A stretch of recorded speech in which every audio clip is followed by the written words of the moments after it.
sacrificateur est un médecin. Et le plus grand travail du sacrificateur, c'est l'expiation du péché. Le plus grand travail du sacrificateur est l'expiation du péché. Donc ici, péché égale maladie, guérison égale pardon ou régénération. Alors revenons. Qu'est-ce qui est dit?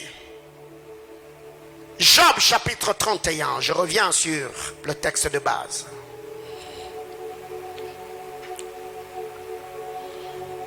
Ah non, j'étais béni. Si comme les hommes je transgressais, j'ai caché mes transgressions, enfermé mon iniquité dans mon sein, parce que j'avais peur de la multitude. Bible du Seigneur nous dit, ai-je caché mes péchés comme Adam, afin d'enfouir mes fautes à moi-même, parce que j'avais peur de l'opinion de foule. Bien-aimés frères, il y a des gens au jour d'aujourd'hui qui continuent à vivre dans la vie de péché parce qu'ils n'ont confiance en personne. Parce que ces gens ont peur. Ils ont peur d'être jugés. Ils ont peur d'être taxés. Ils ont peur d'être condamnés. Ils ont peur d'être culpabilisés.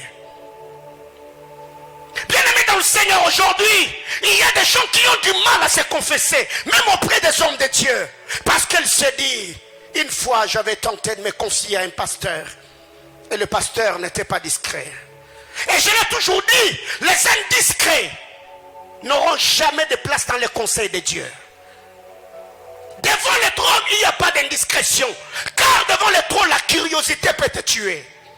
Quand tu es devant le trône où tu entres dans l'assemblée de saints, contente-toi de ce qu'on te montre. Ce qu'on ne t'a pas montré, tais-toi.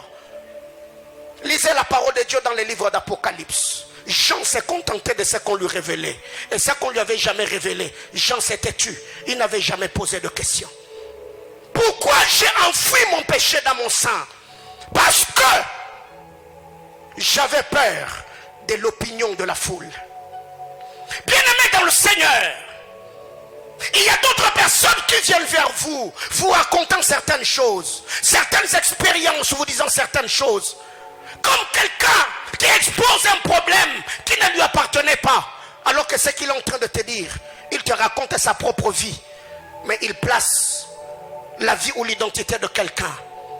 Je voudrais m'entretenir avec toi. Il y a une fille qui est tombée enceinte. Elle est venue me voir, elle veut aller avorter.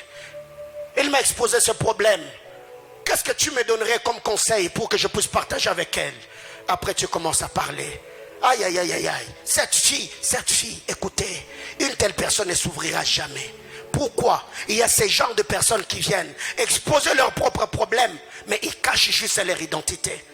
Mais c'est ta manière de parler à la personne qui peut le pousser à te dire, ce que je te dis, c'est ce que je fais, c'est ce que je suis en train de vivre.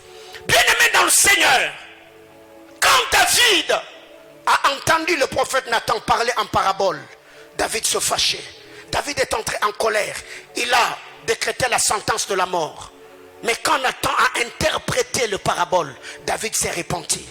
Nathan lui a dit, l'homme dont il est question, David, c'est toi. Et David, qu'est-ce qu'il a fait? Il est tombé à genoux. Il a dit à Dieu, plaise au Seigneur de ne pas me traiter dans sa rigueur et dans sa colère. Bien-aimé dans le Seigneur, ce matin, je suis venu parler au cœur.